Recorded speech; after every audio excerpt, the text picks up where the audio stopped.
Game 5 of the regular season, and it looks like it's going to be a layup. What could possibly go wrong?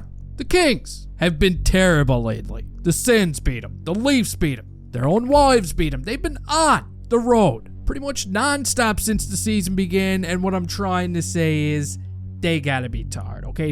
It's going to be easy. Right, Marty St. Louis? You sly little... This game review is brought to you by the good folks over at Miraj Trading. Do you like Lane Hutson? Do you want to pull the brand new Lane Hutson Young Guns card? Because I've got some news for you. It's now officially on the menu, and if you want more details, I'm going to put Miraj Trading's links in the description of today's video. But now, we must get back to kicking ourselves in the balls. Habs, Kings, the puck is dropped. And the LA Kings are looking pretty good early on. They're getting quite a few chances, but guess what?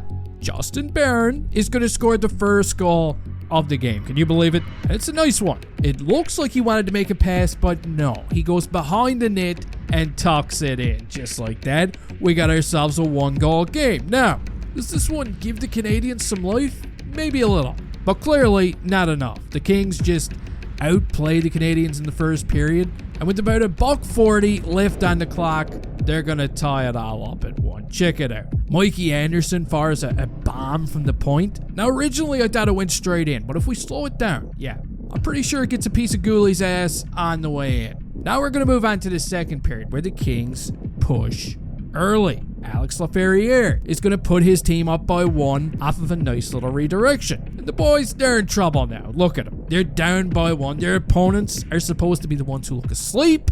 David Riddick looks incredible. And nobody seems to have an answer at this point in the game. Not even Barron, man. Not even Justin Barron's got an answer.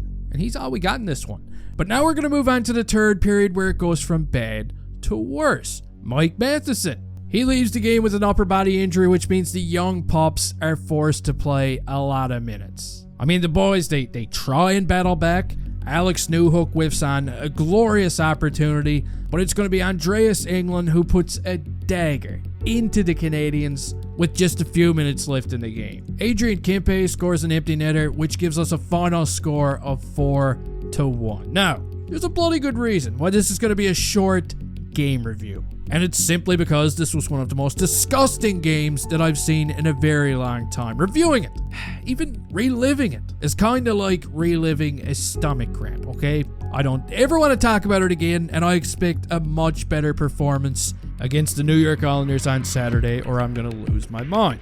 Simply put, they got to be better. I know they can play better, but for some reason, they all look like they got water in their gas right now. It's terrible. Now, one of the biggest topics after last night's game, of course, is Lane Hutson, who played 30 minutes last night. 30 minutes in like the 7th game of his NHL career. Can you imagine? I honestly thought he looked pretty good. I'd even go as far as saying that he was one of the few bright spots on the team last night. I also got to shout out Justin Barron, who scored his first goal of the season last night. He's been looking somewhat better of late, but everybody else, especially the forwards, bleh. Okay? Bleh. That was bad, and I expect better. But that's it. We're done here. That's going to do it for this game review, guys. You can let me know your thoughts down in the comment section. Is there anything else positive to point out? Please don't forget to slap that like button right across the cheeks before you leave here. And hey, I'll see you next time.